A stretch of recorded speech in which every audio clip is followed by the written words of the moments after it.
लंघयते गिरिं यत्कृपातमहं वन्दे परमानन्दमाधवम्। श्रीगुरुभ्यो नमः। श्री परम गुरुभ्यो नमः। श्री परमेष्ठि गुरुभ्यो नमः।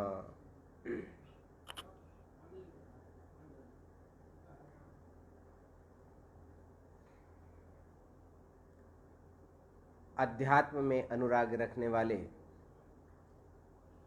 राग रसिक महानुभाव, भगवान की महती अनुकंपा से आप और हम समवेत होकर प्रतिदिन अध्यात्म प्रवचन में प्रवेश कर रहे हैं। अभी तक सार सर्वस्व में एक बात निकल करके आई, ये शरीर और ये शरीरी दोनों भिन्न हैं। और दोनों भिन्न कैसे हैं? बोले जैसे जल की तरंग और जल भिन्न लग रहे हैं, प्रतीत हो रहे हैं। जैसे लहर जल से ही उठती है और उसी में समाहित हो जाती है, मालूम नहीं चलता है कि जल की तरंग अलग है कि जल अलग है। जैसे जल की तरंग और जल एक है, उसी प्रकार से वस्तुतः दोनों चीजें भौतिक जगत में अलग अलग दिखलाई पड़ती हैं। यथार्थ जानने पर, यथार्थ ज्ञान होने पर आप कहते हो नहीं, एक ही चीज है, जल तो एक ही है। जैसे जल अध्यात्म है और जल की तरंगें जो लहरें हैं वो भौतिकता है। जल जो है वो शरीरी है और जो उसकी लहरें उठ रही हैं वो उसका शरीर है, स्वरूप है। जैसे उस स्वरूप में, उस स्वरूपी में एकता है, उसी प्रकार से इस संसार में प्रत्यक्ष परोक्ष रूप में जरावर जंगम, स्थावर जंगम के रूप में जो कुछ दिखलाई पड़ रहा है, जलायुज अंडज स्वेदज उद्भिज्य के रूप में जो 84 लाख योनि का हम लोग दर्शन कर रहे हैं, यद्यपि सर्वत्र ब्रह्मा अनुस्यूत है, परब्रह्म परमात्मा अनुस्यूत है, उसकी सत्ता सर्वत्र विद्यमान है। जीव अपने कर्मों से ही श्रेष्ठता और अवरता को प्राप्त करता है। विशुद्ध कर्म जब जीव के हुआ करते हैं तो मनुष्य तन की प्राप्ति, अवर कर्म होने पर पशु तन की, लता कीट पतंग की प्राप्ति शास्त्रों के माध्यम से सुनाई पड़ा करती है।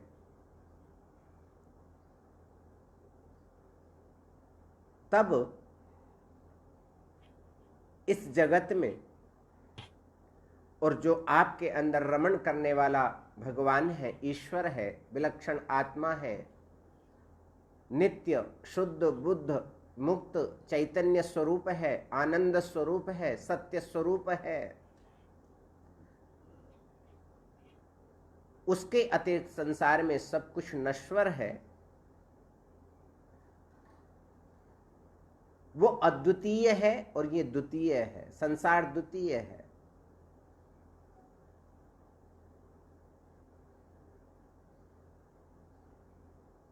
तो जैसे उसी का प्रतिबिंब होते हुए भिन्न जैसा दिखलाई पड़ रहा है ये संसार, वस्तुतः यथार्थ ज्ञान की प्राप्ति होने पर दिखलाई पड़ने वाला और देखने वाला, जब ये दोनों एक हो जाते हैं, दोनों की जब एकता समाहित हो जाती है, तब जीव विलक्षण कोटि में सोपान पर पहुंच जाया करता है। उस विलक्षण सोपान तक पहुंचने के लिए ये सब बातें बतलाई जाती हैं। जैसे अबोध बालक को जिस समय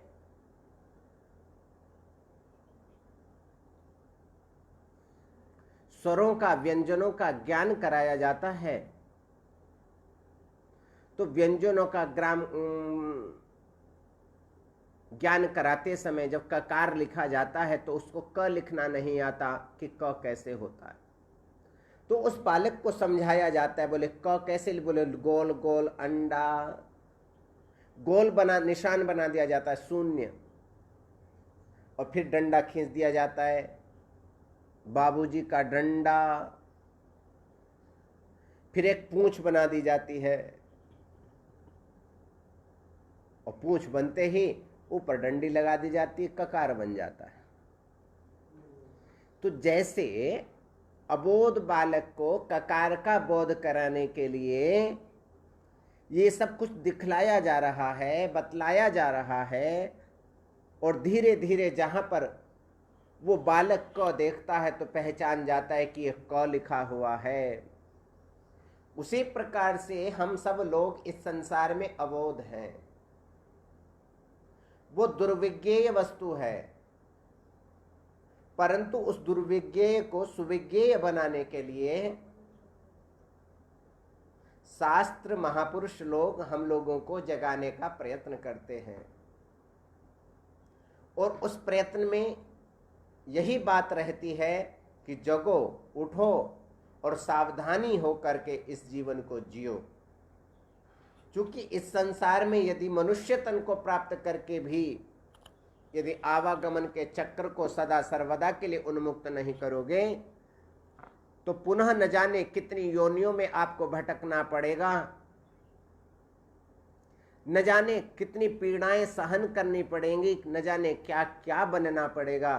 इसलिए भाई सावधान हो जाओ, जागृत हो जाओ, और जागृत हो करके शास्त्रों के द्वारा उपदिष्ट वाक्यों को, उपदेशों को जीवन में उतार के आत्मसात्कार करें, और आत्मसात करके जीव शिव की दिशा में, शिव बनने की दिशा में यदि प्रयास करे तो शिव हो जाएगा। उसी बात को शास्त्र बतला रहे हैं कि पुरम एकादशद्वारम अजस्या वक्रचेतसः अनुष्ठाय न शोचति विमुक्तश्च विमुच्यते एतद् वै तद्। पुरम एकादशद्वारम अजस्य अवक्रचेतसः। अजस्य कहते हैं जो अजन्मा है, जिसका जन्म नहीं हुआ है। ऐसा अजन्मा विकार रहित जो परमेश्वर है, इतना अवक्र कहते हैं टेढ़ेपन को। नवक्र इति अवक्र मने सरल स्वभाव वाला, और चेतस मने ज्ञान स्वरूप वाला, जिसका विलक्षण प्रकाश है, जिसका दिव्य ज्ञान है। ऐसे परमेश्वर का एकादश द्वारम पुरम अस्ति। जो इतना विशुद्ध ज्ञान स्वरूप वाला अजन्मा परमेश्वर है, बोले क्या, बोले उसके एकादश द्वारम, 11 द्वारों वाला। ये पुरम मने नगर है। बोले 11 द्वारों वाला क्या है, बोले शरीर। शरीर के अंदर 11 द्वार बतलाए, और उन 11 द्वार जिसके अंदर है उसको गांव मान लिया, पुर मान लिया, नगर मान लिया। अरे एकादश 11 पुरियां जहां पर निवास करती हो, गलियां हो, तो वो कोई साधारण गांव होगा? बड़ा गांव है। तो एकादश पुरियों वाला विलक्षण गांव है। क्या, बोले मनुष्य शरीर। इसकी जो इंद्रियां हैं और मन है, यही मनुष्य का पुर है। और इसके रहते हुए अनुष्ठाय न शोचति, इसका अनुष्ठान करके, साधन करके मनुष्य कभी शोक नहीं करता। मनुष्य कभी शोक नहीं कर सकता। च विमुक्तः विमुच्यते, और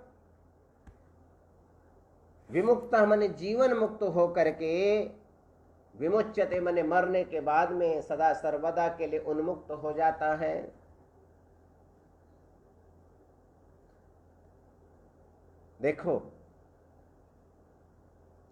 इस मनुष्य शरीर के 11 इंद्रियां क्या क्या हैं तो बतलाते हैं। 2 आंखें, 2 कान, 2 नासिका के छिद्र, 1 मुख, ब्रह्मरंध्र, नाभि, गुदा और शिश्न, ये 11 द्वारों वाला मनुष्य का शरीर है।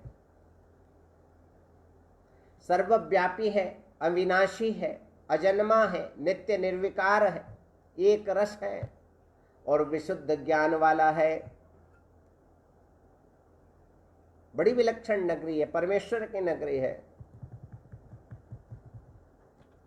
और जैसे जब नगरी है तो नगरी को बनाने वाला भी कोई राजा होता है।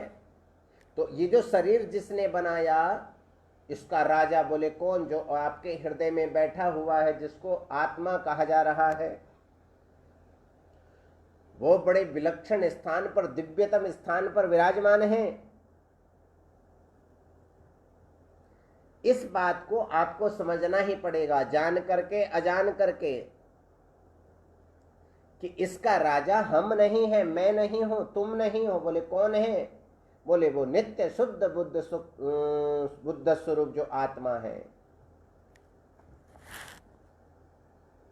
जो व्यक्ति इसी दिव्य शरीर से साधना करते रहते हैं, जप तप करते रहते हैं, भजन स्मरण करते रहते हैं, उस नगर के स्वामी का जो सदा चिंतन करते रहते हैं, उनको किसी का न शोक होता है न हर्ष का अनुभव होता है।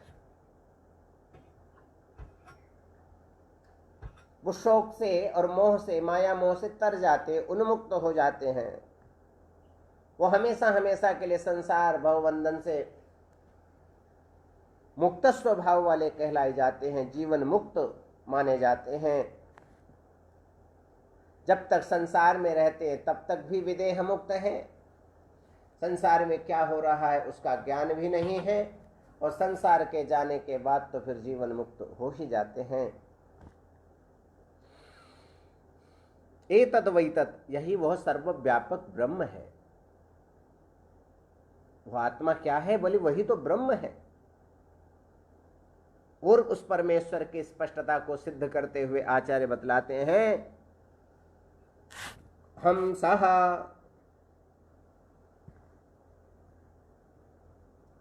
सह शुचिखत बसुरंतरिक्ष सद्धोता वेदि खदतिर्दुरोण सत नृषद वरसदृत सदृत सद्व्योम सदब्जा गोजा ऋतजा अद्रिजा ऋतम बृहत। ये यजुर्वेद और ऋग्वेद में विलक्षण मंत्र भी है, श्रुति है। हगुं सह सूचि खद बसुरंतरिक्ष सद्धोता वेदि खदतिर्दुरोण सत वेदि खदतिर्दुरोण सत नेखद वरसदृत सद्व्योम सदब्जा गोजा रेतजा अद्रिजा रेतम बृहत। श्रुति है। यजुर्वेद स्पष्ट कर रहा है, शुचि खत्म जो अत्यंत पवित्र है। शुचि माने पवित्रता, शुचिशत जो उस विशुद्ध परम धाम में निवास करता है, रहने वाला है। बोले कौन? बोले हम सह। हकारेण बहिर्याति सकारेण विषेद पुनः, जिसके द्वारा अंदर की अंतःकरण की सकल गंदगी हम शब्द का उच्चारण करके निकल के बाहर आ जाती है। जो निरक्षीर विवेक की सामर्थ्यता प्रदान करता है, ऐसा निरक्षीर विवेकी वो कौन है? बोले हंसः। स्वयं प्रकाश स्वरूप है, पुरुषोत्तम है, वही अंतरिक्ष, अंतरिक्ष में निवास करने वाला वसु। वो कहाँ निवास करता है? बोले अंतरिक्ष में निवास करता है, वसु है। दुरोणसत,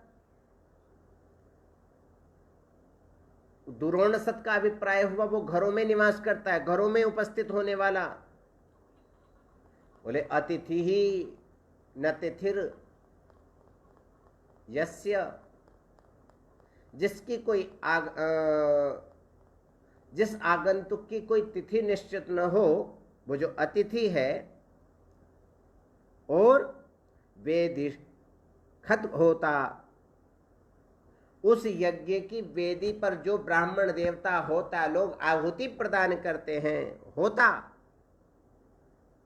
वे, और निषत समस्त मनुष्यों में निवास करने वाला वरसत,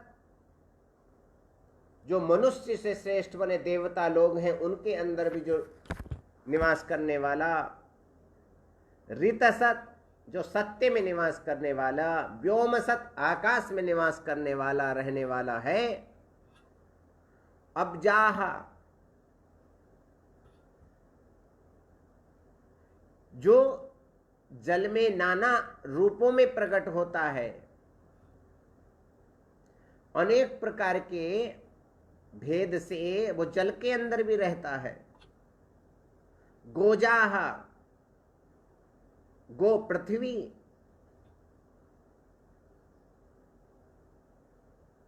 उस पृथ्वी में भी नाना रूपों में वो प्रकट होने वाला है। गोभ्याम जायते, और ऋतजाह, वो सत्कर्म में भी प्रकट होने वाला है। ऋत कहते हैं सत्य को। अद्रिजाह, अद्रि कहते हैं पर्वतों को, वो पर्वतों में भी नाना रूपों में प्रकट होने वाला है।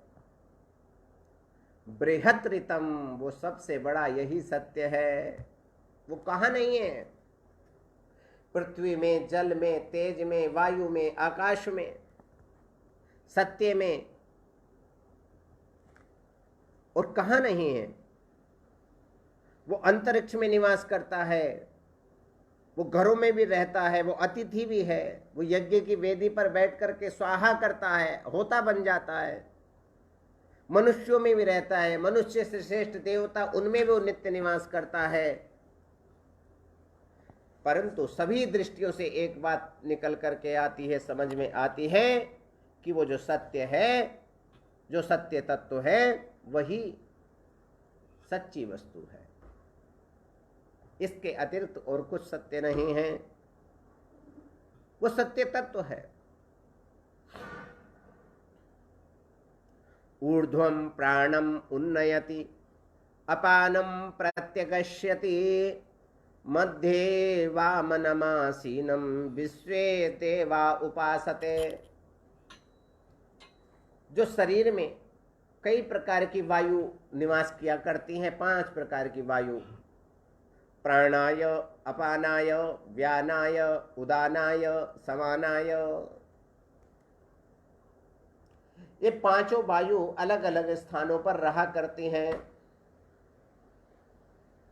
प्राण वायु आपके मुख में, नासिका में निवास करती है।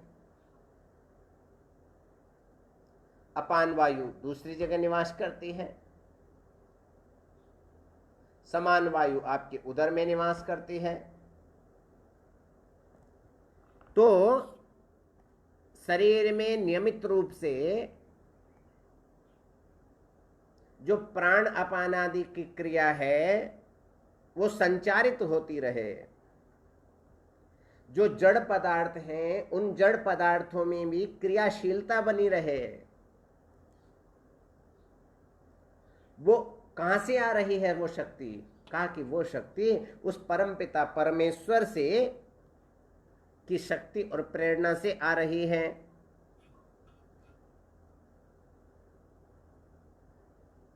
ऐसे मनुष्य के हृदय में जैसे प्रजाओं की रक्षा करने वाला राजा होता है, ऐसे शरीर की रक्षा करने वाला आत्मा होती है। जैसे संसार में राजा का स्थान दिव्यतम उच्चतम हुआ करता है, उसी प्रकार से इस दिव्य एकादश इंद्रियों के शरीर में भी, पुरियों के शरीर में भी वो आत्मा बड़ी विलक्षण है, वो भी राजाधिराज है, महाराज है। उस प्राण को ऊर्ध्वम उन्नयति, कुछ लोग उस प्राण को ऊर्ध्वम मने ऊपर की ओर, उन्नयति मने लेकर के जाते हैं, चढ़ाते हैं। और अपानम, कुछ लोग उस वायु को नीचे की ओर ढकेल दिया करते हैं। अपानम प्रत्यक अस्यति, नीचे अपान मने अपानम वायु, उस अपान वायु को नीचे की ओर ढकेल दिया करते हैं। कुछ लोग जो शरीर के अंदर होने वाले बहुत सारे व्यापार हैं वो ठीक प्रकार से होने चाहिए, सुचारू रूप से संपादित होने चाहिए,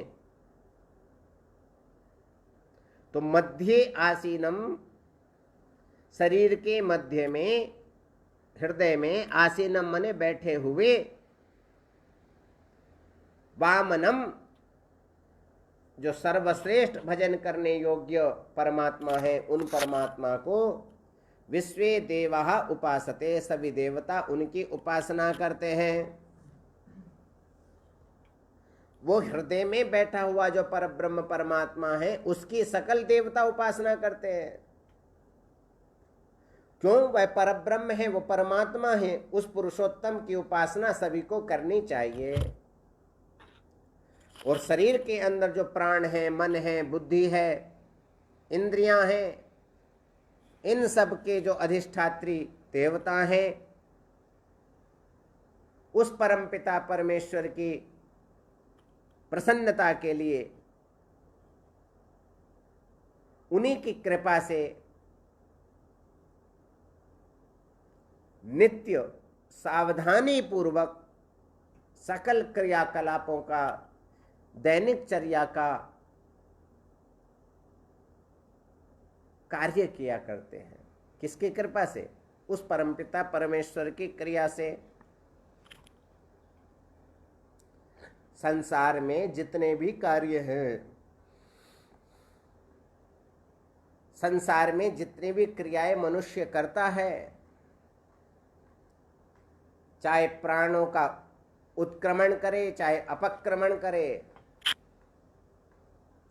चाहे वायु को खींचे व चाहे वायु को छोड़े, कुछ भी यदि करता है, कल हमने बतलाया था, पत्ता भी यदि इस संसार में हिलता है तो वो परमपिता परमेश्वर की शक्ति से ही हिलता है। मनुष्य की कोई सामर्थ्यता, कोई शक्ति, किसी जीव की कोई शक्ति और सामर्थ्यता नहीं है कि वो जीव अपनी इच्छा से, अपनी इच्छा से कुछ कर सके। यदि वह कुछ कर रहा है तो वो शरीर कुछ नहीं कर रहा, वो शरीर ही करवा रहा है, वो आत्मा करवा रही है। अस्य विसरन समानस्य शरीरस्थस्य देहिनः देहाद् विमुच्यमानस्य किमत्र परिशिष्यते एतद् वै तत्।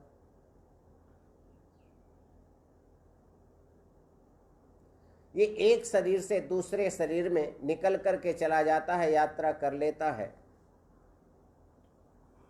जब तक इस संसार में दिखलाई पड़ रहा है आपको बड़ा प्यारा लगता है, और जैसे ही संसार को छोड़ करके जाता है आप लोग रुदन करने लग जाते हो, शोक करने लग जाते हो। परंतु ये नित्य वस्तु है। यदि आया है, यदि घर आपने बनाया है तो ये भी मान लो कि घर टूटेगा भी। जब घर बन सकता है तो घर टूट भी सकता है। तो जब इस शरीर के अंदर उस आत्मा ने प्रवेश किया है तो एक दिन निकलेगा भी, और जब वो निकलता है तो सकल प्राण इंद्रियां अपना अपना कार्य करना बंद कर देती हैं। अस्य शरीरस्थस्य विस्रंसमानस्य देहिनः देहाद् विमुच्यमानस्य अत्र किम परिशिष्यते। वही कह रहे हैं, इस शरीर में स्थित विस्रंसमानस्य माने एक शरीर से दूसरे शरीर में जाने वाले उस जीवात्मा के देहात्मा ने उस शरीर से निकल जाने पर, विमुच्यमान हो जाने पर, अत्र किम परिशिष्यते, इस शरीर में फिर क्या शेष रह जाता है। जब वो आत्मा इस शरीर को छोड़ करके चली जाती है तो फिर इसमें शेष क्या रह जाता है। तो कहा एतद वही तद, यही तो बात बतला रहे हैं कि देखने में तो कुछ रहता नहीं है, पर वो जो परब्रह्म है, जो परमेश्वर है, जो चेतन जीवों में, जड़ प्रकृति में सभी के अंदर बसता रहता है, बस शरीर रह जाता है और शरीर निकल के चला जाता है, वही तो ब्रह्म है। शरीर ही तो ब्रह्म है।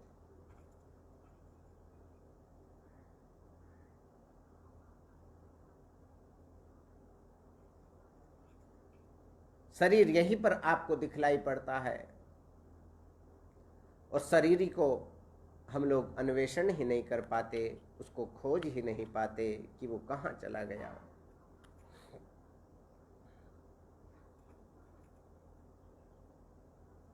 अब नचिकेता जी महाराज ने जो विलक्षण आत्मा के स्वरूप को जानना चाहा था, बहुत सारा वर्णन किया।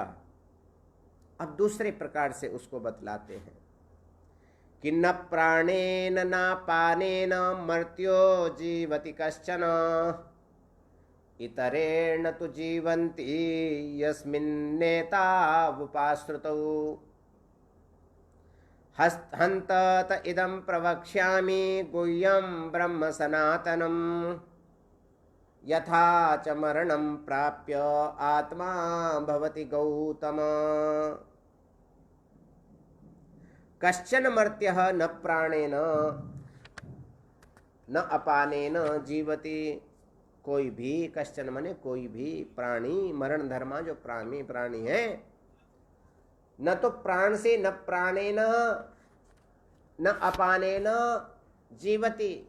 कोई कहता है कि मेरे अंदर तो प्राणों का प्राण वायु, अपान वायु, समान वायु, उदान वायु, अपान वायु सब कार्य कर रही हैं, मैं इसलिए जीवित हूं।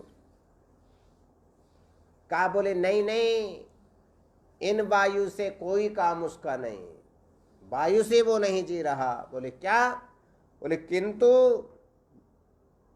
यस्मिन एतौ उपाश्रितौ, ये जो वायु जिसके अंदर समाहित है, ये जो प्राण और अपान जो अपनी क्रिया जहां पर कर रही हैं, जिस शरीर के अंदर, और जिसके माध्यम से वो क्रियाएं संपादित हो रही हैं, इतरेण जीवंती, वो किसी दूसरे से ही जीती हैं। वो दूसरी क्या वस्तु है? बोले गौतम गुह्यम सनातनम ब्रह्म च आत्मा मरणम प्राप्य यथा भवति। अरे नचिकेता, गौतम वंशीय नचिकेता, इस यह जो रहस्य में सनातन जो ब्रह्म है, सनातनम ब्रह्म, वो जैसा था, जैसा है, एक जैसा, कोई विकार नहीं, विकार रहित जो ब्रह्म है, च आत्मा, और जो जीवात्मा है। यहां जीव मने प्राणी जो है, मरणम प्राप्य, मर करके, यथा भवति मने जिस प्रकार से रहता है। इदंते हंत प्रवक्ष्यामि, यह बात तुम्हें अब फिर से बतलाता हूं। हंत प्रवक्ष्यामि, तुमको मैं पुनः बताता हूं कि इस शरीर के अंदर जो वायु संचारित हो रहे हैं, ये वायु सोचती होंगी कि हम चल रही हैं, और हमारे कारण से ये शरीर चेतन स्वरूप को प्राप्त कर रहा है, चेतन हो रहा है, चेतन दिखलाई पड़ रहा है, कुछ करने वाला कहला रहा है। कहा नहीं नहीं। बोले इतरेण, वो इतर वस्तु क्या? बोले आत्मा। उस विलक्षण आत्मा के कारण से ये शरीर अपना अपना कार्य करने लग जाता है, छोटे से बालक को देख करके जैसे माँ अत्यंत लाड़ प्यार करती है और लाड़ प्यार करने से उस बालक की सकल इच्छाएं पूर्ण हो जाती हैं। उसको भूख लगती है तो भोजन खिला देती है, प्यास लगती है पानी पिला देती है। जैसे माँ को देख करके छोटा सा बालक जैसे खिलखिला जाता है, उसी प्रकार से ये इंद्रियां उस प्राण स्वरूप आत्मा को देख करके ये खिलखिला जाती हैं, खुश हो जाती हैं, प्रमुदित हो जाती हैं। क्यों? बोले शरीरम यद्वाप्नोति यच्चाप्युत्क्रामति ईश्वरः गृहीत्वयि तानि संयाति वायुर्गंधा निवाशयत्। ये जो इंद्रियां, ये जो गंध आदि शक्ति अपना अपना कार्य करती हैं, नासिका जो कार्य कर रही है, ये आंखें, ये नासिका, ये कर्ण, ये जो अपनी इंद्रियां कार्य कर रही हैं, ये शक्ति कहाँ से? बोले उसी आत्मा से इनको शक्ति प्राप्त हुआ करती है। श्रोत्रम चक्षु स्पर्शनम च रसनम घ्राणमेव च अधिष्ठाय मनश्चायम विषयानुपसेवते। महाराज,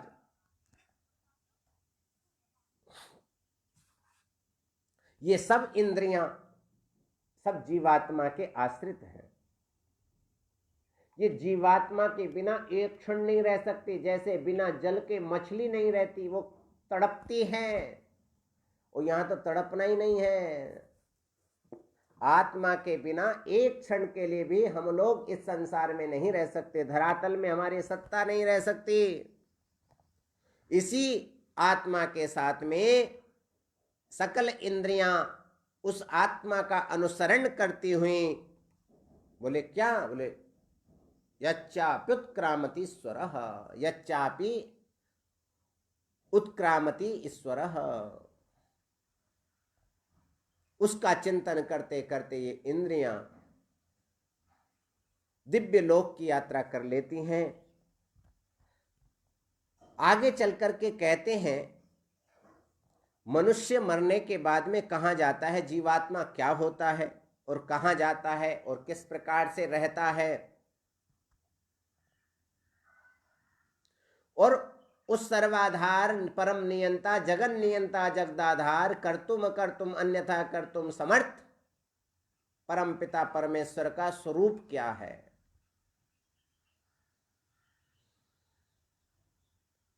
यमराज जी महाराज नचिकेता से कह रहे हैं, तुमने अभी तक इतना सुना, परंतु अब ऐसा लग रहा है कि जीवात्मा मनुष्य के शरीर से निकलने के बाद में आप जब मर जाओगे तो आपका जो वो दिव्य आत्मा है वो कहाँ जाएगा,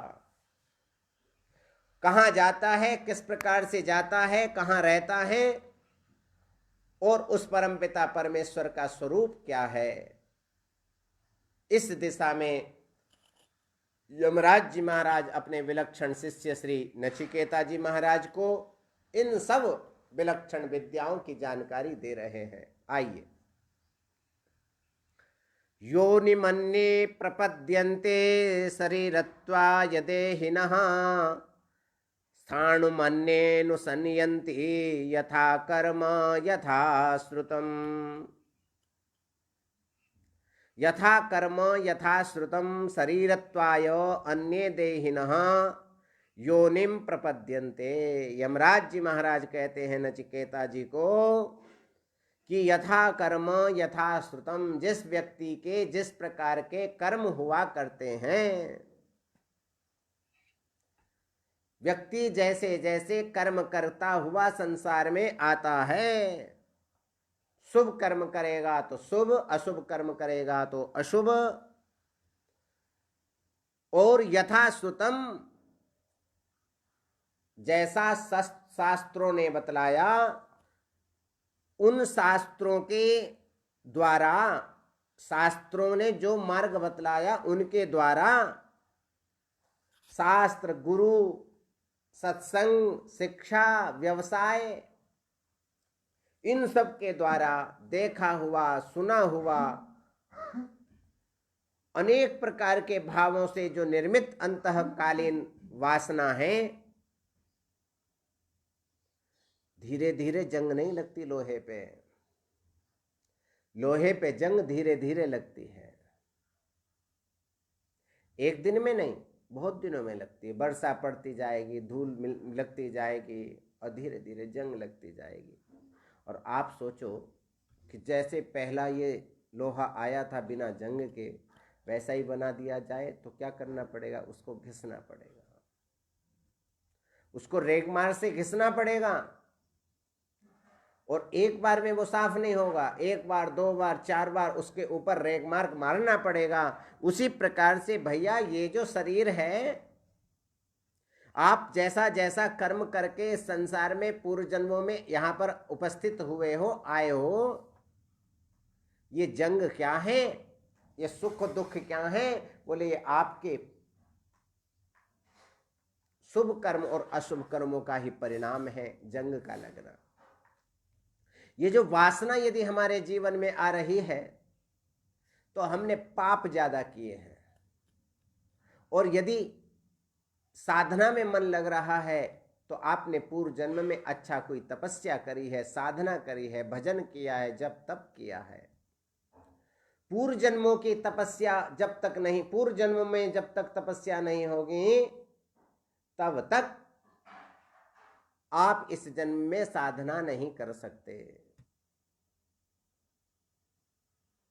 पूर्व जन्मों की तपस्या का परिणाम ही इस संसार में, इस जीवन में हम लोगों को देखने को प्राप्त होता है। तो वही कह रहे हैं, यथा कर्म यथा श्रुतम, जिस प्रकार से जैसा कर्म होता है, शास्त्रों के द्वारा बतलाया गया जो मार्ग है, जिस जिस प्रकार का हमने सत्संग को आत्मसात किया है, इत्यादि प्रकल्पों के माध्यम से शरीरत्वाय मने शरीर धारण करने के लिए, अन्य देहिना, कितने ही जो ऐसे देही हैं, जीवात्मा हैं, जो योनिम प्रपद्यन्ते, नाना प्रकार की योनियों में आते रहते हैं, चले जाते हैं। न जाने कितने आ रहे हैं, कितने जा रहे हैं, किसी के पास कोई गणना नहीं है। मनुष्य अपने बच्चों की गणना कर सकता है, हो सकता है कि पूरी दुनिया की गणना करवा ले इस संसार में कितने लोग हैं, परंतु सकल जीवों की गणना कराने में किसी की सामर्थ्यता शक्ति नहीं हो सकती, किसी की बुद्धि काम नहीं कर सकती कि परमपिता परमेश्वर की कितनी जनसंख्या आज के समय में विद्यमान है। क्यों? इस मनुष्य की बुद्धि जहां पर अपना कार्य करना बंद करती है, परमात्मा वहां से ऊपर सोचना प्रारंभ करते हैं। मनुष्य की बुद्धि जहां पर थक जाती है, भगवान की बुद्धि तो वहां से प्रकट होती है। तो कैसी तीक्ष्ण बुद्धि उस परमपिता परमेश्वर की है। तो योनिम प्रपद्यन्ते, नाना प्रकार की स्थावर जंगम योनियों में भ्रमण करते हुए, विचरण करते हुए प्राप्त होते चले जाते हैं। और अन्य स्थानुम अनुसन्यन्ति, बहुत सारी ऐसे प्राणी हैं, ऐसे जीव हैं, ऐसी योनियां हैं जो स्थावर योनि का जो दिखलाई पड़ रहा है, इसका अनुसन्यन्ति मने उसका अनुसरण करते हैं। जैसे वृक्ष है, लता है, तृण है, गुल्म है, ये सब जड़ शरीर से उत्पन्न होते हैं। तो इनका भी अनुसरण कुछ लोग किया करते हैं। इसलिए भाई, जीवन को सुधारने के लिए पुण्य में मार्ग में हम लोगों को चलना चाहिए। पुण्य मार्ग का अभिप्राय ऐसा मत विचार करना कि केवल दान आदि क्रिया है। आप शरीर के द्वारा कायिक, वाचिक, मानसिक 3 प्रकार के कर्मों से भी अपने को पुण्यशाली बना सकते हो।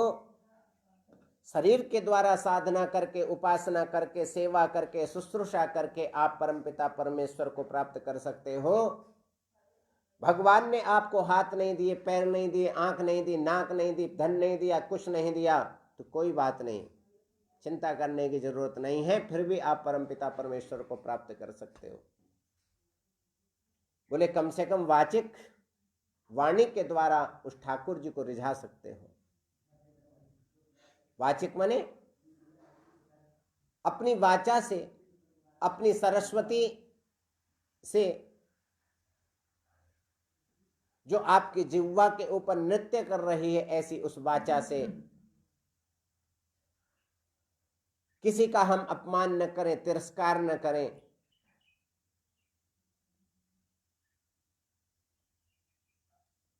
करते हुए भी वाचिक सेवा कर सकते हो। मन से बैठ करके भी भगवान का भजन किया जा सकता है। जैसी जिसकी सामर्थ्यता परमपिता परमेश्वर ने प्रदान करी है, उस सामर्थ्य के अनुसार हमको कर्म करना ही करना चाहिए। कर्मण्येवाधिकारस्ते मा फलेषु कदाचन, कर्म में ही हम लोगों का अधिकार है और किसी चीज में हम लोगों का अधिकार नहीं है, ऐसा शास्त्र बतला रहे हैं। जब शास्त्रों ने ये बतलाया कि कर्मणि एव अधिकारः, कर्म में केवल आप लोगों का अधिकार है और किसी कर्म में नहीं, तो कहा देखो आपने न जाने कौन कौन से जन्म में कौन कौन से कर्म संचित किए थे, जिन कर्मों का परिणाम आज आपको भोगने को प्राप्त हो रहा है, दुख के रूप में, सुख के रूप में। हमेशा यदि सुखी रहना चाहते हो तो कर्म कैसा करना चाहिए? बोले पाप को और पुण्य को दोनों को बराबर कर देना चाहिए। जब तक दोनों बराबर नहीं होंगे तब तक आप इस लोक को छोड़ करके जाने वाले नहीं हो। पाप अधिक होंगे तब भी उस पाप के परिपाक को भोगने के लिए यहाँ पर आना पड़ेगा, और पुण्य अधिक होंगे तब भी उसके परिपाक को भोगने के लिए आना पड़ेगा। इसलिए पहले के बैलेंस को समाप्त करो। पहले जो हमने पाप बढ़ा रखा है और पुण्य को घटा रखा है, तो इस जीवन में पुण्य को संचित करो और पुण्य को बढ़ा करके उस बैलेंस को समाहित कर लो। वो बैलेंस यदि आप हम लोगों का बन गया तो फिर यदि वो जीवात्मा चला भी जाएगा तब भी कोई डर की बात नहीं है, क्योंकि इस संसार में पुनः हमको आना नहीं पड़ेगा, ऐसा शास्त्र बतला रहे हैं। यमराज जी महाराज ने नचिकेता जी को कहा, देखो भाई, जीवात्मा की गति आपने गरुड़ पुराण के माध्यम से नाना प्रकार की गतियों का वर्णन सुना होगा। उसमें बतलाया जाता है कौन व्यक्ति कैसा कर्म करता है तो कहाँ जाता है, कैसे कैसे रास्ते में उसको परेशानियां आती हैं, ये सब वर्णन वहां पर बतलाया गया है। भागवत जी में भी बतलाया है। तो उस जीवात्मा की कैसी गति होती है और उस नित्य शुद्ध बुद्ध सुक्त मुक्त जो चैतन्य स्वरूप आत्मा है उसका स्वरूप क्या है। और जब शरीर से छुटकर के शरीर ही निकल करके चला जाता है तो जीवात्मा की गति क्या होती है, ये आपने जाना। इसके बाद दूसरी बात ठीक समय पर कल बतलाने का प्रयास करेंगे। एतद् वै तत्, इसी को आप क्या जानो? बोले विलक्षण आत्मा जानो, परमात्मा जानो। उसका चिंतन करते हुए, ध्यान करते हुए जिस विषय का प्रतिपादन यहाँ किया जा रहा है उसका बारंबार चिंतन करो, स्मरण करो। हो सकता है एक बार में बुद्धिस्त न हो, द्वितीय बार श्रवण करो, द्वितीय बार में भी हो सकता है बुद्धिस्त न हो, तीसरी बार श्रवण करो। परंतु क्रमशः जब शास्त्रों का हम अनुश्रवण करते रहेंगे तो एक न एक दिन हम लोगों की क्रिया, हम लोगों की वाचा, क्रिया और वाचा एक होने पर आप ही उस विलक्षण दिव्य तेजस संपन्न आत्मा का दर्शन कर सकोगे। उस आत्मा का दर्शन करना, अपने स्वरूप को पहचानना ही वेदांत का लक्ष्य हुआ करता है। इसी दिशा में नित्य निरंतर प्रयासरत हैं। अपनी वाणी को विराम।